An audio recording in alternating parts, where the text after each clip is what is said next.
single leg box side squat. So in this drill, we're going to be working a couple of aspects. So obviously it's a squat, we're working strength, but the biggest thing I want to get out of this and what I'm trying to teach athletes is learning to unhinge our hips. So what that means is allowing my hip to drop or this to drop. What that's going to do is when I shift that weight, it's going to allow my knee, my hip, and my foot to stay in a line.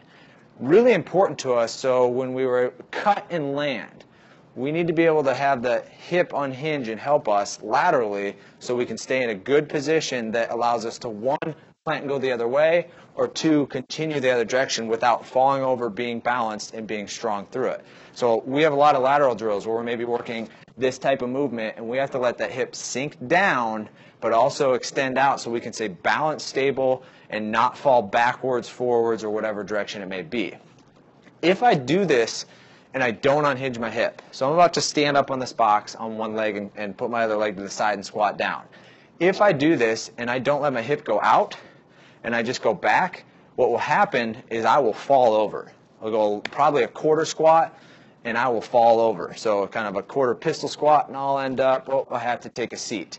So I can give you as far as I can go. So I wanted to unhinge my hip there. If I go back, it's not going to work. It's not going to keep me aligned, balanced, stable, and it's not a strong position.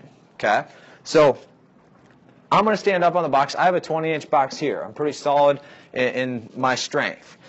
You can go a 12-inch box. You can go an 8-inch box. A lot early on, sometimes we have to work a 4-inch box, or even just get our athletes in the mirror working to be able to unhinge each hip.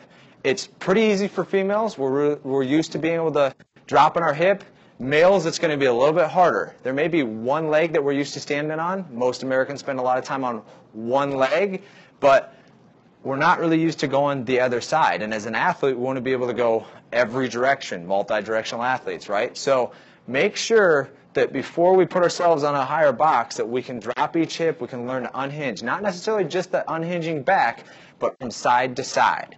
So I'm going to stand up here on my 20-inch box, facing forward, and then I'll show you to the side. I want my toe pointed forward, and I'm going to put my other heel right next to it. So if I'm over here, I'm going to take my heel straight down. I'm not putting my leg out in front.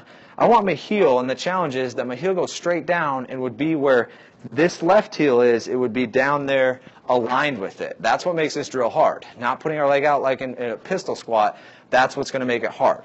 So if I do it from the front here, I'm going to put my arms out in front to help counterbalance me a little bit, keep a good strong core position and good posture, and then I'm going to go down slow and controlled, and I'm going to go to the bottom, and I just want to tap the bottom and then come back up. So I want to be able to control that at the bottom. I don't want to hit the bottom and then be able to kind of cheat and drive back up. So I tell a lot of my athletes to imagine that their cell phone, heaven forbid, is on the floor and they can't hit that or else they'll break their screen. They got to focus on just touching and then being able to come back up. So from the side, the same thing. I just want to touch, arms out in front, good posture. I go down, touch, squeeze, and come back up. What you're going to see is as I begin, I let my hip go out to the side. I don't go back. I let my hip go out to the side, and that helps stabilize and realign me so I'm in a better position. So one more time as you see that, watch my hip go out to the side, my leg goes straight down. Everything's in line here now. Core is tight, and I push back up. I'm going to feel this in my glute med, my quad, my hamstring in maybe a little bit, but really trying to push up from that floor with my glute to stand up and stay in a good, strong position.